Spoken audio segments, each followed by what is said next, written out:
Hi, hello, வணக்கம். கண்ணன் வந்திருக்கான்னா? கண்ணனா? எங்க வந்தார்? எதுக்கு வந்தார்?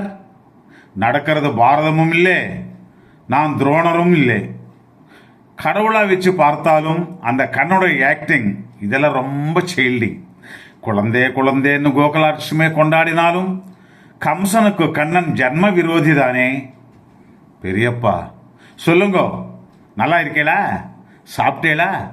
எங்க வந்தேள்? ஏன் நான் இங்கே வரக்கூடாதா? அதான் கோர்ட்டுக்கு வரப்போறேளே. நான் இப்போ வக்கீலா வரல பெரியப்பா, நான் எப்பவுமே பாரிஸ்டர் தான். நாளைக்கு ஒரு பெரிய கேஸில் ஒரு பெரிய வக்கீலுக்கு எதிராக நான் வாதாட போகிறேன். நான் ஜெயிக்கணும் என்று நீங்கள் தான் ஆசீர்வாதம் பண்ணணும். God bless you. நினைவு தெரிஞ்ச நாளிலிருந்து நான் உங்களை தானே தெய்வமாக நினச்சிட்டு இருக்கேன். நீங்கள் என்ன ஆசீர்வாதம் பண்ணுங்கோ. வேறு ஏதாவது கேஸ் எடுத்து நடத்து. ஆசீர்வாதம் என்ன, அசிஸ்டே பண்ணுறேன். முதல்ல நான் பெரிய கேஸில் அப்பீர் ஆக போகிறேன் பெரியப்பா. நான் உன் வயசில் எவ்வளவோ கேஸில் அப்பீர் ஆயிருக்கேன்டா. என்ன பெரியப்பா, உங்கள் கூட என்னை கம்பேர் பண்ணுறேலே. ஏண்டா என் கூட கண்டெஸ்ட் பண்ணுறேன், நான் உன் கூட கம்பல் பண்ணக்கூடாதோ? அது என் டியூட்டி. அங்கேதான்டா இருக்கு பியூட்டி. எப்படி? ஏன்னா மோத போகிறது நீயும் நான். பெரியப்பா, நான் உண்மை சொல்கிறேன். இந்த முடிவுக்கு வர்ற காரணமே ராமாயணம் மகாபாரதம் காட்டுக்கு போனது ஒரு பொம்மனேட்டினால தான்னா. நீ இந்த வீட்டு விட்டு போனதும் ஒரு பொம்மனேட்டினால தான்டா.